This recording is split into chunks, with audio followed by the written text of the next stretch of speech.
आज मला वाटलं म्हणून मी ना आमच्या शेजारच्या मावशींकडे वेटची ना मशीन आहे, तर तिथं मी माझं वेट चेक केलं तर माझं वेट ना 62 किलो निघालं. आणि मग मी मन ठाण मांडलं की नाही का आत्तापासून आपण ना वेट लॉस करायला सुरुवात करायची, म्हणजे डाएट थोडंसं करायचं.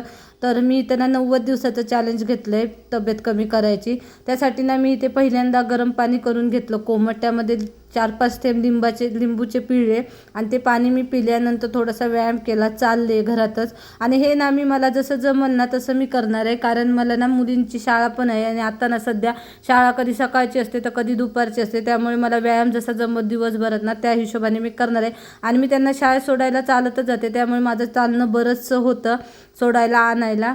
आणि जसं मला जमल ना मी यूट्यूबवरती पण सर्च केलं की काय खायचं काय नाही ते, पण ते काय मला इथं जमणार नाही. जशी परिस्थिती आहे ना त्यानुसार मी हे वेटसाठी जे काय डाएट आहे ना ते मी करणार आहे. तर दुपारी मी इथे ना पोहे केले होते आणि ब्लॅक टी बनवली होती, तर तीच मी घेतली नाश्त्यासाठी. म्हणजे 9 वाजता घेतली होती. नाश्ता वगैरे केला, त्यानंतर मी पाणी पिले.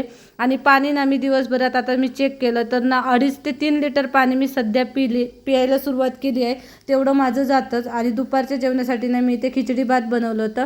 तर आज पूर्ण दिवसात मी भात खाल्ला होता, कारण पोरी घरी होते आणि त्यांना ते खूप आवडतो खिचडी भात. मग मी सगळ्यांबरोबर जे स्वयंपाक करणार ना तेच थोडं थोडं खाणार आहे. आणि ताक मात्र मी कंटिन्यू पिणार आहे आणि सलाड खाणार आहे यामध्ये. तर मला ना जर तुम्ही कोणी वेट लॉस करत असताल ना तर मला नक्की कमेंट करून सांगा की मी हे जे काही खाते ना दिवसभरात ते बरोबर आहे का नाही. ह्याच्या व्यतिरिक्त मी काही खाणार नाही आहे. आणि जे काही गोड पदार्थ आहेत ना मला शक्यतो गोड आवडतच नाही आहे. बेकरीचे पदार्थ पण मी आता सगळे सोडून देणार आहे. त्यानंतर मला 4 वाजता थोडीशी भूक लागली ना, म्हणून मी इथं भाजलेले चणे आणि थोडासा पुन्हा एकदा ब्लॅक टी घेतला.